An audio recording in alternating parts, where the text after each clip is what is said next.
A tale about building businesses and sleeping on sofas. So there once was a little girl. She lived in California, moved to Switzerland, grew up there, studied economics, became a chartered accountant and a manager at a big four accounting firm. After a while, a feeling sneaked in that this maybe not be it. That girl is obviously me. My name's Danja Gerhardt. I'm founder of the Amazee group. This today will be a really personal talk about me and my feelings during the last 10 years of building up Amazee. It's going to be a chapter in 9 stories. I'm not talking about Drupal, so if anybody's expecting anything technical, anything related to managing projects or something, it won't really happen. It really is my story, some chapters of Amazee, and some feelings that I had along the way. It's my most personal talk I've ever had. Feel free to ask any questions. I'm just willing to share my kind of experience and hoping to inspire anyone to just go the path you think is the right one. So the first chapter is about the decision. We're speaking the end of the year 2006. Greg, at that time my boyfriend, was a banker, lawyer. I was working with KPMG as a manager, doing advisory and accounting work. Greg started thinking about a web startup idea with one of his colleagues from work.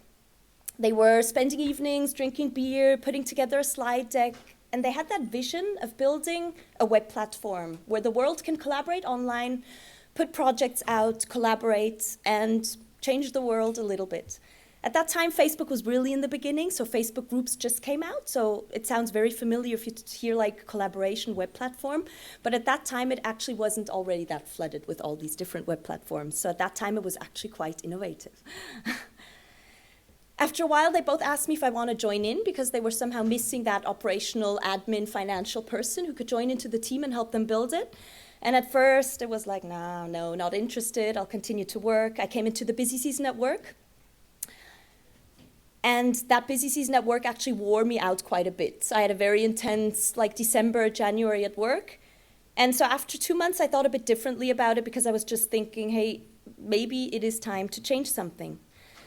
So we went on a 1-week holiday to Cabo Verde Islands in February 2007. And that was a very intensive week because in that week, from the moment of saying, I'm good, my life is fine, I'm a manager at an accounting firm, this is the way to go, I changed my mind completely, and after that week I knew I'm going to quit my job and join Greg to establish a new company and go fully on that.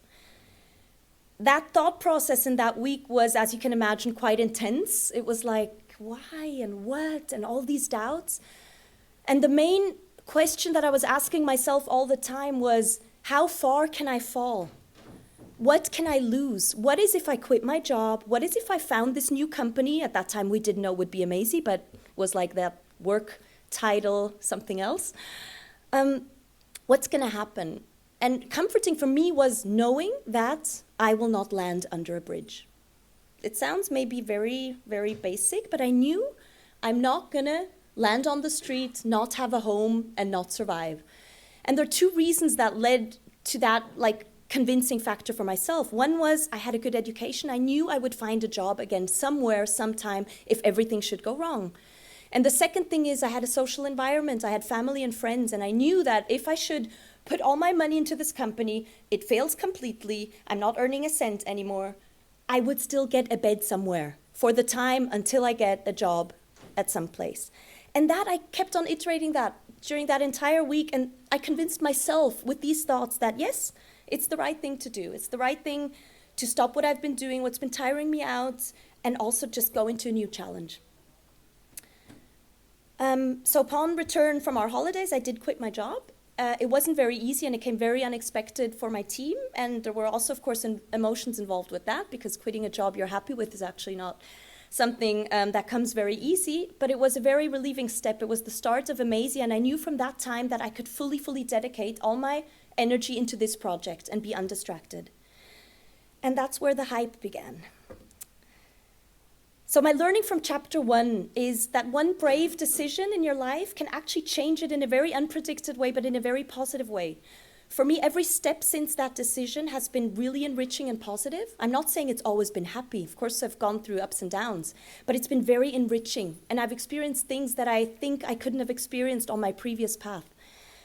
And I do believe that fortune favors the brave, and it has become one of my key learnings that if in doubt, make that step and move forward. So the hype begins. We're now later in 2007. On September 3rd of 2007, Greg and I founded Amazee AG. That's the legal form we have in Switzerland. That was 2 days after we got married. So we got married on the 1st of September. We founded our company on the 3rd because it somehow made things a bit easier. We don't have to think about names. We don't have to think about how we're going to do all this legal and contractual stuff. We knew we were going to be in this fully together, and that was just quite a fun and good thing to do. So we founded our company in September. We found an angel investor to help us to start up the whole project and finance the first development. And we decided already earlier on that we're going to build our platform on Drupal. That's the first time we came in touch with Drupal. At that time, it was Drupal 5. We, of course, banker, lawyer, me, accountant, financial person, like, how are we going to develop this platform? Because we really can't. So we found a team in Romania to help us build this platform. Was our first experience like agency-client relationship, only that we were on the client side, and I'm not sure if we were really good clients because we didn't really have a clue what we were doing at that time. And I think the agency had some sleepless nights about our demands and our kind of approach to do things. But I mean, honestly, it was the first time we were doing something like this. We came from a completely different background, and we just gave our best, and we just tried, and we iterated. So that was end of 2007. We started building that platform. 2008, our mission was just to get connected with this web startup space. We came from that different background, and we didn't know anyone who was running web startups. We just had that vision, and we wanted to be part of that. So we booked trips to Silicon Valley. We went to conferences. We connected everywhere. We met like some of the, at that time, significant tech bloggers like Robert Scoble and Malik, and we made sure that they blog about us and do video portraits. And the people seemed to like us, and it was really, really exciting. We were in that mission of launching a platform we haven't launched yet at that time. And we were just trying to get the buzz out about Amazee, the social collaboration platform where you can put your projects online. We felt like we were part of the cool guys, of those cool web startups, and the Swiss media also started talking about us. That was actually before we had launched anything significant. And then during our first promotion tour in April 2008, a letter flies in from Amazon with a friendly request to stop using our name because they somehow thought Amazee and Amazon people would somehow confuse that. And so we were sitting in our room, Mission District, San Francisco, like, okay, what the hell? What are we now going to do? We just started putting out this story about Amazee and all was sounding good. And now they come and say, stop using that name. And we decided to go public with that story, like that David against Goliath story, like, we're the underdogs. Why are you taking away? We only want good for the world. And we got even more popular. People started writing more about us. It was great. And we really actually had like a 24-hour session of nonstop communication with different people and bloggers and got that story out. And the sympathies were on our side, and also the story came out as well. So they went back from their demands and they said, okay, you keep your name, it's fine. And we're still called Amazee, and actually also nobody has ever tried ordering books with us ever. So I don't really think that, yeah, there's much behind that story. But it was a very, very significant event in the last 10 years that still sticks in my heart and in my mind. And so 2008 was that year of excitement, of discovering everything new. And finally, in September 2008, we went live with this beta version of our platform. So finally, we had something to show to confirm all that hype and all that excitement that we had at that time. And at that first day when we went live, that was at a web expo in New York, I already had the feeling this is not going to be good. It was that moment when you launched the platform, and I was like a zombie behind my computer, refreshing, looking how many users have signed up all the time, nonstop, all night. And you just feel like this is not enough, this is not enough. So that first disappointment came on the day we launched our beta platform. And the learning out of this chapter is actually still on the positive side, on the hype side, is we really believed in the blind networking at that time. When we were getting new into this area and trying to connect ourselves with that web startup world, with the tech space, we just started talking to everybody nonstop, going everywhere, just figuring things out, having conversations with random people about what we do, being honest about what we do, not holding back and pretending we have this exciting thing coming up in September and we can't talk about it because someone will steal our idea. We just talked about it and hoped people would share our passion and talk about it as well, and they did. And it helped us a lot. And so one of my learnings has been like networking like there's no tomorrow. At that time, we didn't know which of these contacts is going to make the difference. But they did, and there were a few that made a difference, but I couldn't have predicted it. So that's what we did in 2008, full steam ahead networking. So chapter 3 is about that fall that started on that very day of September when we launched our beta, and those user numbers just didn't look as good as we hoped they would. We had users, we had heavy users, we had great feedback. There were people loving our platform, but it just wasn't enough. Both on the user registration side, we didn't have enough traction, but also on the conversion side. So we had a freemium model. You could sign up for free, use our platform for free, and if you buy a little bit of extra tools, you can use more of the platform or more storage or more features. And both were actually just lacking behind. And our money was slowly and steadily running out. And we knew, our business plan told us that we have to have like a venture capital round sometime in 2009 to get more money in to continue building the company and the platform. And we started that investment round. We tuned our pitch deck, we went to the VCs and talked to them. And it was actually really easy to get appointments with them. It was easy to go and talk to them. So I did a tour through Europe, through the different financial centers, and spoke to these venture capitalists. And they were actually really friendly, like, oh, yeah, that's nice, that's interesting. Okay, come back when you have 500,000 users, or come back when this and this has been achieved. And it was always like, yes, thank you. So they were keeping you warm and all confident, but actually our money was just running out. And that was actually a really big disappointment phase for me personally. I had to be very active and very positive and looking forward to this vision and fulfilling it and going to investors and selling them our dream. But somehow in the back of my mind, I already felt that we're somehow on a wrong track.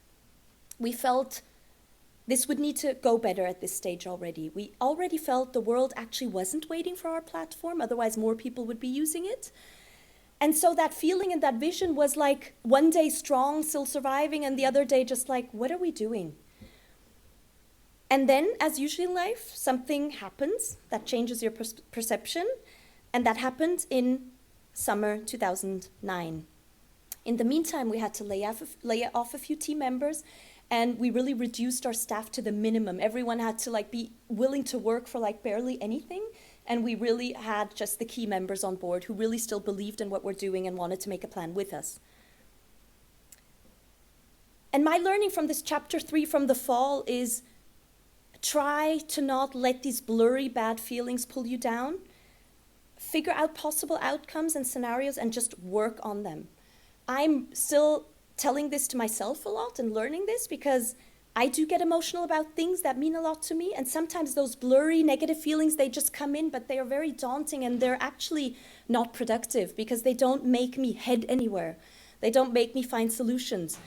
So, especially like interpersonal conflicts, that can just make you feel bad. And I have to remind myself of this learning a lot, but I do usually manage to say, don't get lost. Sit down, make a plan, write it out, and just keep going. And that happened in mid-2009. So we were still keeping up the hopes to the outside. I was in Boston at that time with 19 other Swiss entrepreneurs in a program called Venture Leaders, where future Swiss venture firms are supposed to meet the Boston people and figure out how we can, improve the Swiss startup scene. So towards the outside, we were still very much selling this vision of, hey, this is going to be cool, Amazee is going to be great, we're looking for money, we're succeeding. But actually, we're already like working on what are we really doing, and the other story is different. That's actually quite a difficult one because in that startup scene, we felt very much that you have to keep up the positivity all the time. If you start talking about things not going so well, your users will walk away, the venture capitals will lose interest, and then you're doomed. So it's like having two sides of the story, one which you're really working on, and one is the kind of the face you're trying to keep up. And I'm not really good at that, and it's not something that I really like. I rather speak out openly, look, things are not going well, let's change something. But in that situation, I felt it's not possible. So I was there representing Amazee, and in that week in Boston, an email letter flew in saying, this company, we're interested in Amazee, would you actually make a white label platform of your platform for us? Because we have this event coming up, And we believe that you would be the great partner to do that. It's not that we've never thought about service business, about doing white label platforms or anything, but at that moment it was just like, someone's actually here wanting to pay us money and we could actually do it. What the hell? Doesn't maybe fit into our general vision, but it's maybe not the wrongest thing to do to move the company forward.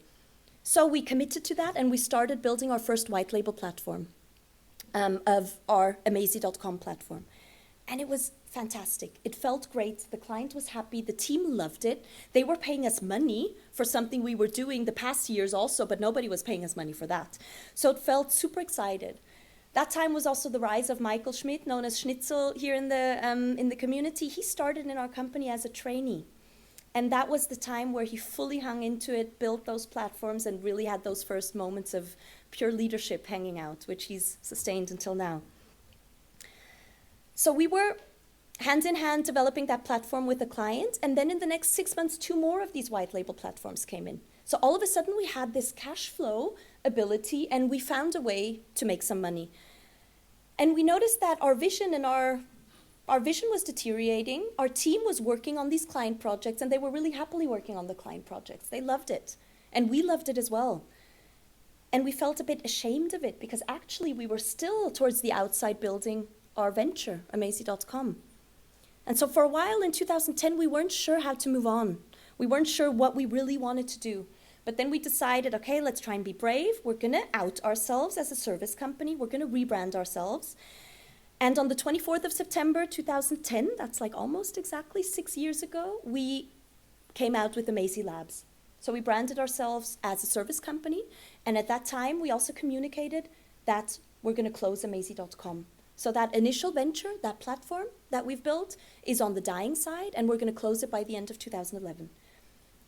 We were really nervous about the reactions, about how our users would react, because it wasn't that that platform wasn't running at all. It just wasn't going well enough. But we had users, and we had some publicity, and we were worried about how people would react.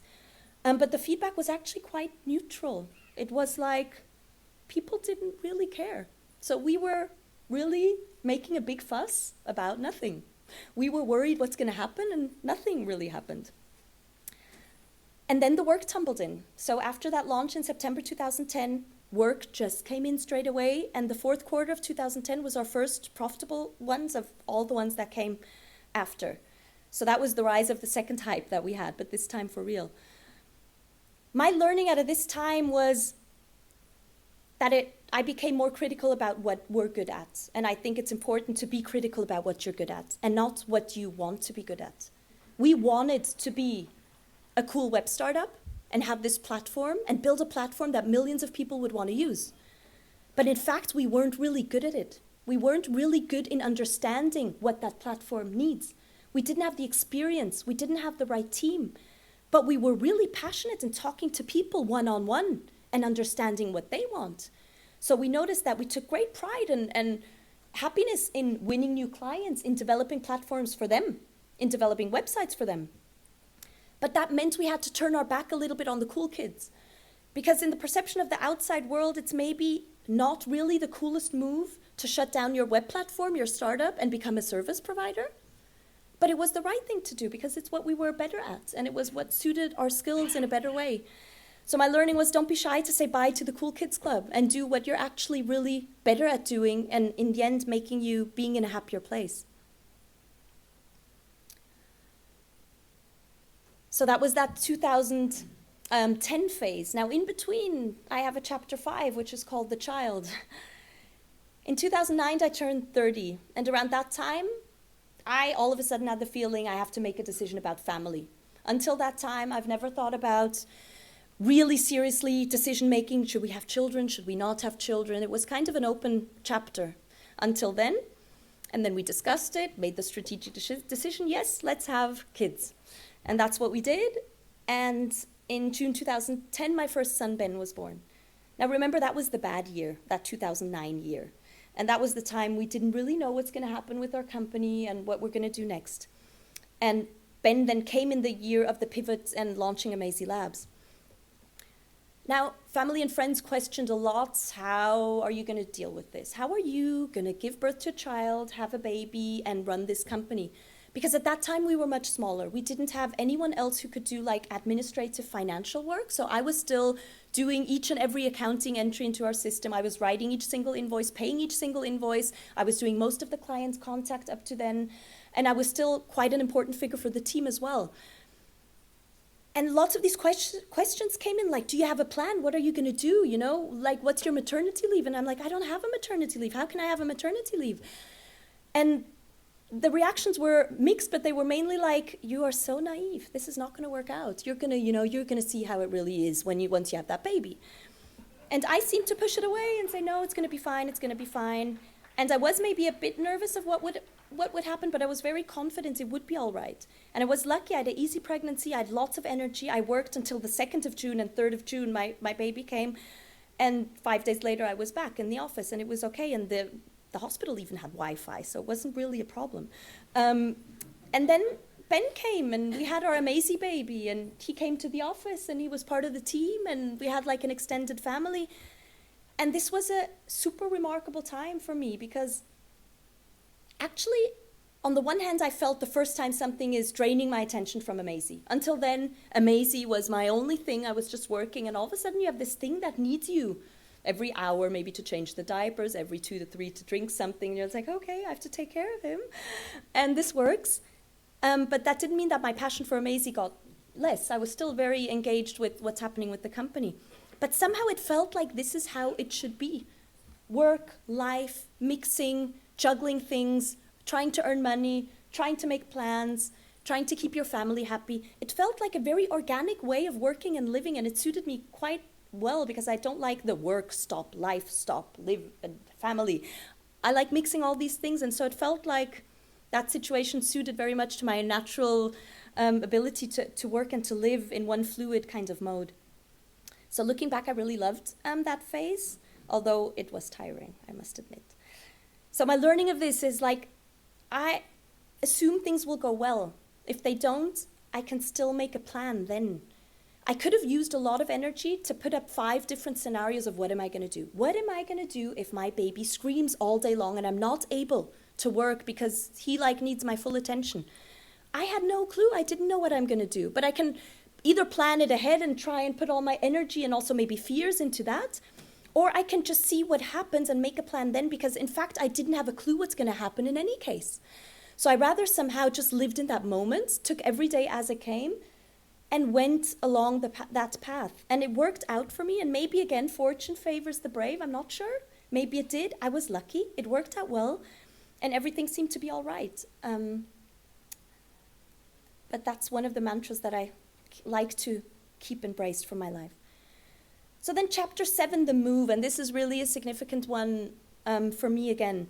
So Greg, my husband, was the CEO of Amazee since the beginning, since 2007 when we started our venture.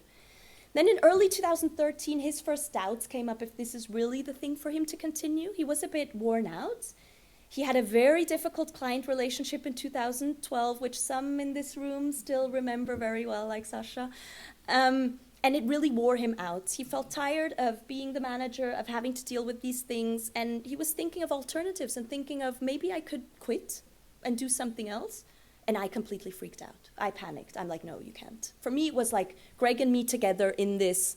We can do it. We can run this. And his first thoughts of moving away were really, really terrifying for me, because I didn't want to see it. I didn't even want to talk about it. I'm like, no, forget this. We're just going to move on.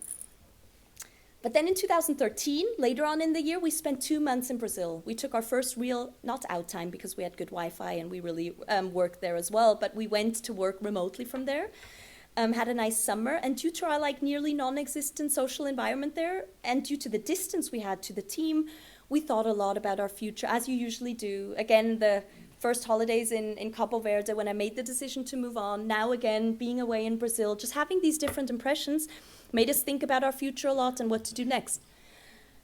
And Greg already mentioned a lot that he would like our kids to grow up in South Africa, because he is half South African. He spent first 5 years there and he loved it, and he loved the lifestyle and the environment and the kind of boys that turn out to grow up there.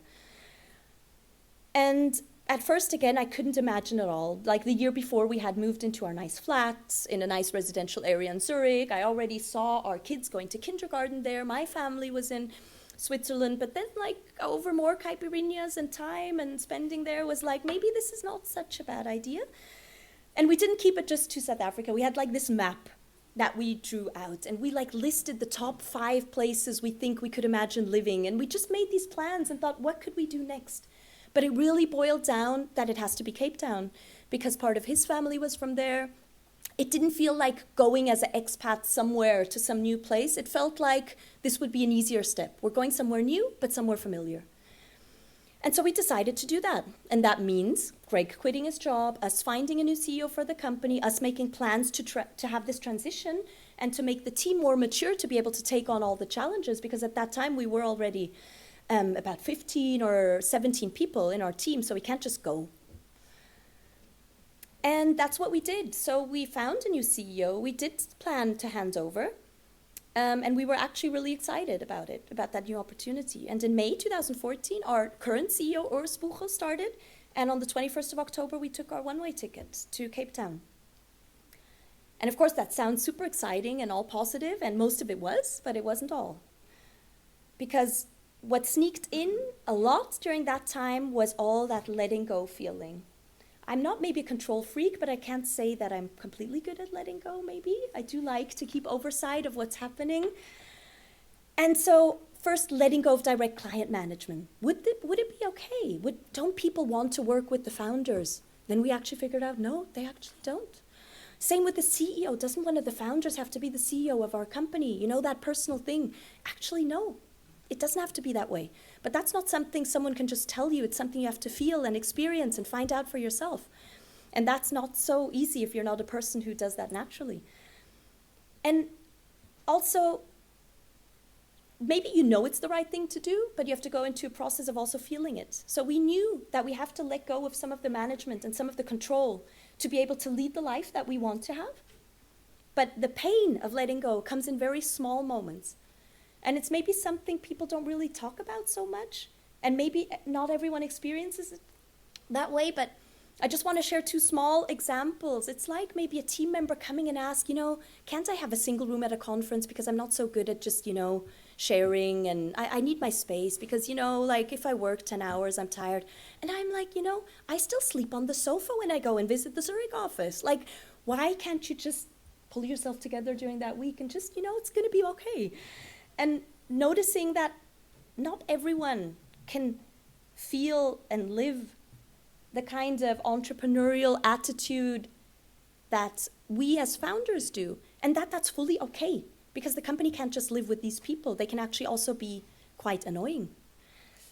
Maybe, I'm not sure, yeah. And another moment, if you see like an expense report of someone who charges lunch at a conference, to business expenses, and you think like, yeah, but you have to eat anyways, why don't you just, like that mix of personal life and company life that I had from the start, because this was a baby that grew out of our ideas, realizing that not everyone can feel that way. That's the first thing, that's the painful step. But the good one is then noticing that that's okay, and noticing that it works, and noticing that it can even be better that way. And I see it that way, that I say, Amazee can't be everybody's baby the way it is my baby. But there can be really, really good babysitters. And sometimes babysitters can do even a better job than the mom because they're not so emotionally involved with everything. And that's something that I learned, but I really have to tell myself over again. And I see it because our company's doing well. It's maybe different than it was before. But it's going really well with all the very passionate babysitters that we have in our team. So my learning out of this whole phase was, if you want to grow, be successful, but also still have a good life and follow some personal choices that you make, you need to share. You need to let go of some control, and you can't do it all alone. And that might be painful and it might be challenging, but it's healthy and it's right. And that's something that I've learned and I have accepted in a good way. Then chapter 8 is the new home. So we did take that one-way ticket to Cape Town in October, and we had a beautiful springtime there. It felt a bit like a honeymoon being there for the first summer, because I had a reduced working mode. I was working remotely for the Zurich office in that time, but I was maybe working like 60%. I started surfing. I had free time. It was something I didn't really know that much until then, or at least for a while. We had great weather. It was perfect. Our kids started going to school. But of course, we couldn't leave it with that. That was just the first months of settling in. We felt that we need something to operate out of. We can't just be these visitors in South Africa working remotely for our Swiss company. It felt not complete. So we really quickly started connecting with the community in South Africa, visiting Drupal camps, meeting the Drupal people, going to meetups, visiting agencies that do similar things that we were doing in Zurich, and actually being amazed by the people that we met there, the capability, the passion, the kind of community, that one just led to the other. So we brought some people in, we decided to open up an office in Cape Town, and we did that in June 2015. We opened the third office after Zurich and Austin. That build-up was great. So June 2015, we're coming closer. It's not that far ago. It's a bit over a year. And the build-up was really stress-free, as nothing else so far. It somehow came together. We found the right people. It felt a bit as if we're repeating a routine. It somehow gets easier with time and doing things again. We even, in a kind of relaxed way, dealt with the South African authorities, which is not really something that is easy to do, but somehow it also went through. And we're now 12 people in that office in Cape Town. We're profitable and we're having lots of learnings and fun. Doesn't mean that we're not making mistakes. We are, but we're standing up again and continuing our adventure. And for me, living in South Africa has been one of the best personal experiences, and I wouldn't want to miss it for anything. And that leads actually to my conclusion of chapter 8. It is okay to put a personal decision in front of a business decision. I could make this story sound like, we were thinking of outsourcing our business and we looked at locations, and Cape Town just seemed to be a good place because we already know some people. So we went there to open that office. But that's not the truth. The truth is, Greg and I wanted to live there. We wanted to move there for personal reasons. The synergies are on the hand that it's great to go to a place like that and work out of there. But that was the consequence of it and not the reason. And so we moved for personal reasons, and sometimes that can even lead to a very successful business outcome, as it came now. But I believe that going in such a relaxed manner helped us a lot to have this positive outcome that it had now. Chapter 9 is the future. What's the future going to bring? So, of course, I wasn't able to tell you all about what happened in the 10 years, and I really actually wanted to give more of a personal glimpse into things that were important for me, and not maybe just list the milestones of our company, because those can be read on our website. We are now over 40 people in our group. We're profitable. We're in 5 companies over 3 continents. We're busy. In the meantime, I had a second child. We didn't stop making websites. We opened Amazee Metrics, an online marketing arm of ourselves. We opened the office in Austin, which I didn't really touch about. I also didn't talk about the great people that left us and new great people that came. It just doesn't all fit. So what's challenging me right now? I mean, business is going really well. We're really fortunate. But a lot has changed with Amazee. So I'm trying to find peace with the situation we are right now and combining the new with the old. This year, we're losing a lot of our great people who are moving on because they've spent a few years with us and are now looking for a new challenge. And they're both sides. There's always that one side, the heart, that hurts. It's the mom letting go of a part of our existence. And then there's the other part, allowing you to hire new great people and to build the company into a new direction and improve. And from the capacity that we have now and the people we work with in our team, we've never had a better setup than we've had now. But we have to learn on the go and continue to accept the facts of people moving on and new people coming in. That's something that doesn't come so naturally for me. And one of our key management topics is to combine the old with the new. We have a history that's maybe different than a classical web development shop, but now we're operating very much like a classical web development shop, and that needs to be combined and managed, and we need to have the people on board to support that and to move it forward, and we do.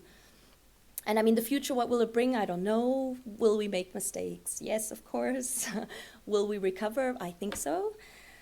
I personally don't have a goal. I do very much live in the moment. I don't even have a bucket list. I don't know if that's something one must have, but if people ask me like, what do you really still want to achieve? What do you really still want to do? I don't know. If people would have asked me 4 years ago, are you going to move to South Africa in 2 years? I would have said no. If they ask me now, how long are you going to stay? I don't know. And so for me, life is just full of these constant changes, and I just strive for being satisfied in this moment. And my learning here is one that's still in progress. And It's a quote by Alan Watts that very much is becoming my mantra. This is the real secret of life. It's to be completely engaged in what you are doing in the here and now. And instead of calling it work, realize it's play. And that's something that I want to carry on for me in future. And I hope someone maybe takes a little bit along of this story, and that's the end of my tale. And I'm happy to answer any questions that might be around, or just to open up the discussion. Maybe you have stories you want to share. And thank you very much for your attention.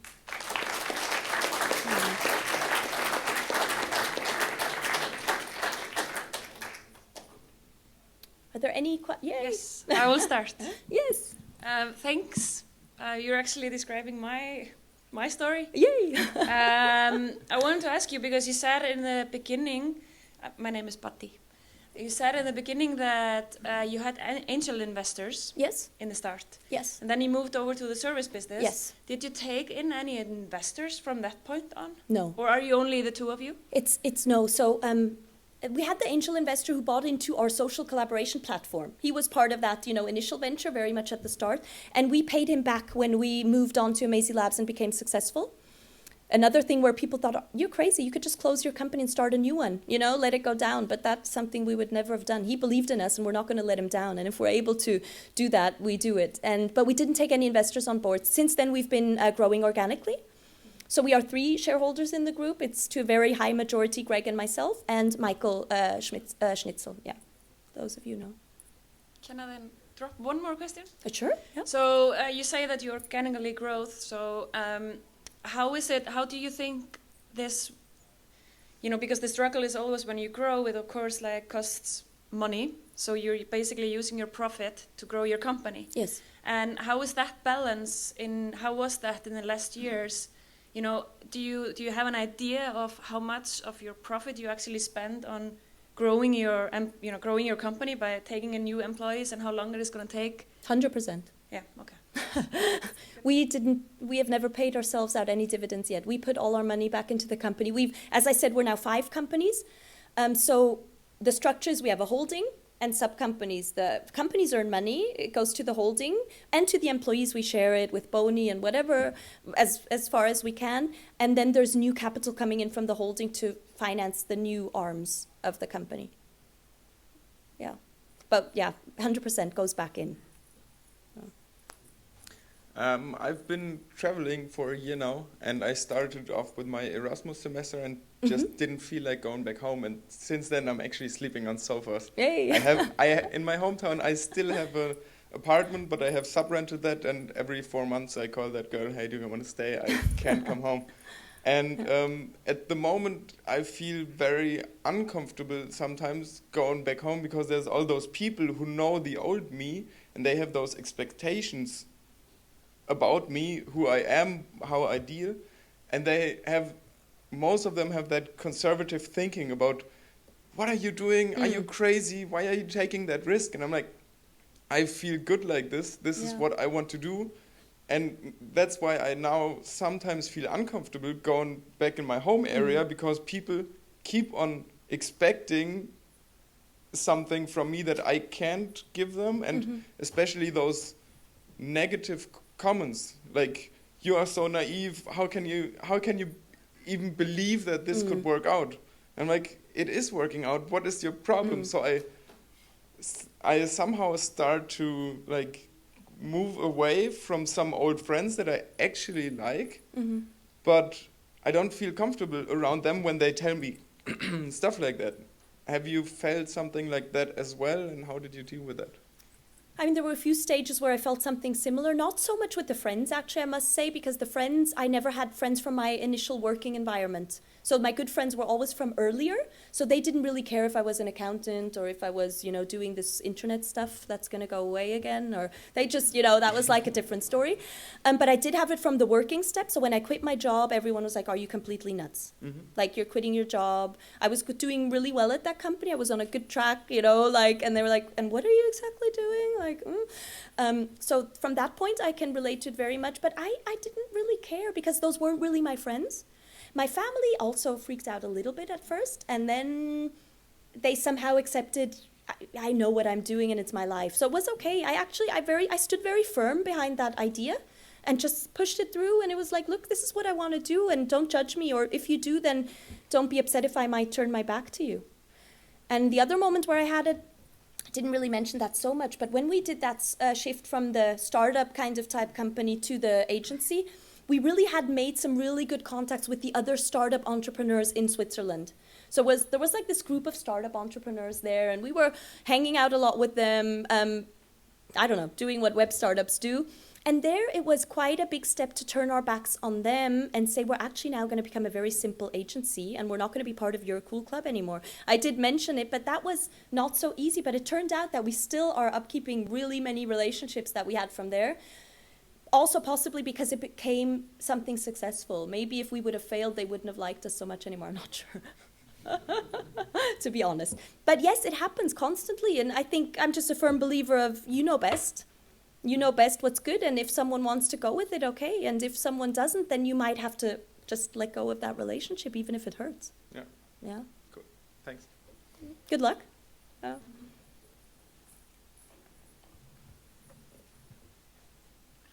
Hi. I'm actually having similar experiences. I wanted to know that when you decided to move and leave and you guys hired another CEO, did you have any internal resistance from the employees? Were they freaking out or anything?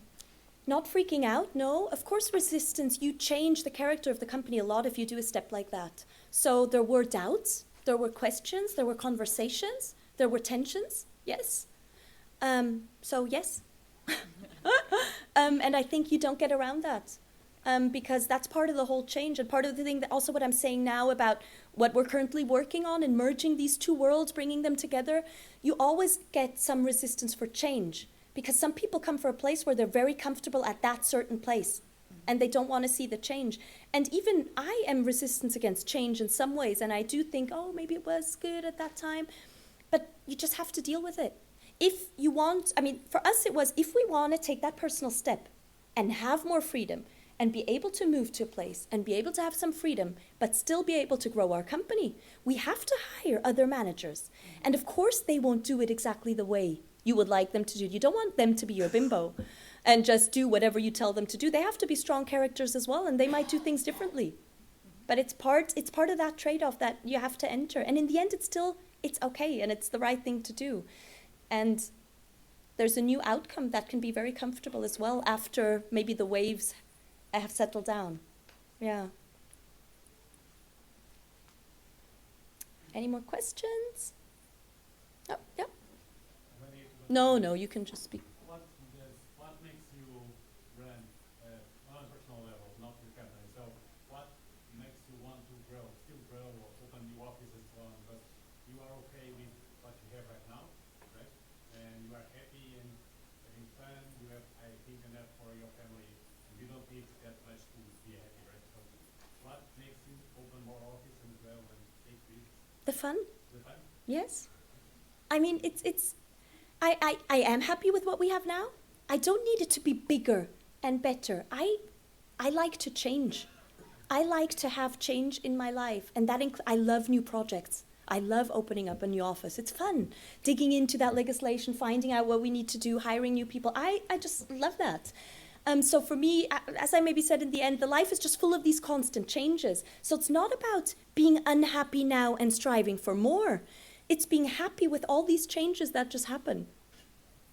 Yeah. So I don't mind if we stay small. It doesn't have to be huge. It's just fun to do new things and try out things. Yeah. Yeah? Yeah, I've got two questions. One, when you had your second child, did you take more than 5 days maternity leave? And two, what do your kids think about your business?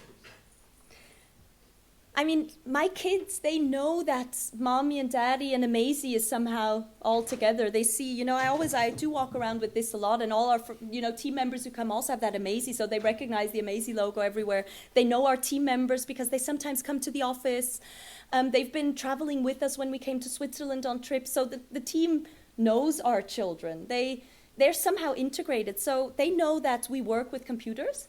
Because they're 4 and 6, it's not like that they really understand much. They know that we work on computers so we can buy them Lego. And that's about, and they know that our team members are friends, and that we work together. That's about how far that it goes. And no, I didn't take maternity leave either. But the thing is, I still had a lot of time with my children because I integrated them. You know, when I had my first kid, I just took him with me to the office. The fact was he was sleeping 2 or 3 hours before like the feeding cycles. And I mean, I might as well just sit at home, or I might as well just sit in the office and let him sleep there. I don't think they feel that, I don't know, that the business is competing with them. It's just part of our lives, and it's part of their lives as well. Do you think they would like follow you into the business at some stage? Ben wants to become a spaceship captain, so probably not. And Henry's not sure yet, so no, at the moment. Maybe in 10 years they'll think differently, so. No, I mean, I don't know, and I don't mind. Maybe there's a little bit in me who would think like it would be really nice if that would happen. But actually, I never followed my dad into but it actually doesn't matter. It actually doesn't matter. I used to have to kind of do things that I was forced to do things. No, I would really never expect that. They should just do what they want to do. If they happen to like programming or running agencies, then they might as well do an apprenticeship, and we'll see if they're worth anything. But no, we'll see. No expectations there. Not at all. Yeah. Did you consider yourself an entrepreneur before Amazee, or was it sort of a journey you I grew into that role? Yes, I was not an entrepreneur at all. I was what would you say to a people very who, classical business person. yeah, really. But then what would you say to people who sit in maybe in an agency, sort of in the back row, and think, "Am I an entrepreneur? Could I do what she's doing?" Just have to try, and see if you like it. For us, it was really just trying, seeing what we liked, moving it again. But I really wouldn't. I don't think I'm so much of an entrepreneurial type. Of course, now I maybe would think a bit differently, but still, it's. I don't love risk taking. I like calculated risk taking. I like trying out new things, but I want it to be safe. So Greg, my husband, is much more of the generally entrepreneurial type. He also had that more in his past, and I was more in that moment following, until at one time I fully grew into it and, yeah, became like leading the way here. Yeah. When was that? When did you say, "Oh, I'm an entrepreneur now"? I don't know. I don't like labels so much, so I'm not sure I ever really. Also, when you have to fill out these forms and you have to write your profession, I sometimes still write like economist or chartered accountant because it's that label that somehow fits. I've done that education, but how else should I, label myself? So difficult question. I don't know. I don't think I ever had that moment when I said, now I'm an entrepreneur. I guess I became one the moment I signed the sheets for our first company, but that's just the factual situation. Yeah. Yeah. So the pivot went from a startup to a service bit, right? Do you ever see the same thing in one of the arms? You've got the 5 arms now. Do you ever see that a space for that happening again? Where I know some of the stuff you're doing with Amazee.io maybe Yes. is a little bit less, but there's still that service component. Yes. Do you ever see something? I'm not sure what the right word is. Like A pivot within startup. one of the entities. Yeah, Yes. yeah, a startup pivot. Not as radically as we've had it. You do see changes, like we have Amazee Metrics, our online marketing arm. There we've like changed the service offering along the way, thinking what's going to work out, what do the people really want. But it's more a fine-tuning on a different level than really a pivot from being a startup web delivering one product that's a freemium kind of model to offering services to individual clients, which is completely different. So we've never had something that strong, but actually I wouldn't exclude it. It could happen. Yeah. I think I'm running out of time. Oh, no. Okay. Stop. Yeah. Any more last question or maybe? And please, otherwise, before we leave, I'd be glad if you rate the talk, because for the Drupal Association, it's important to know what kind of talks you like. And this was a very personal one, and I'd be interested to know if this is something people like or not for the future. Like, what is DrupalCon? Is it only technical, project management, Drupal, all that, or are these kind of stories interesting for the audience? So it would be nice if you leave some feedback just for future planning so we know, do we need this kind of business or personal entrepreneurial track for the future? Cool. Thank you very much, and have a nice conference.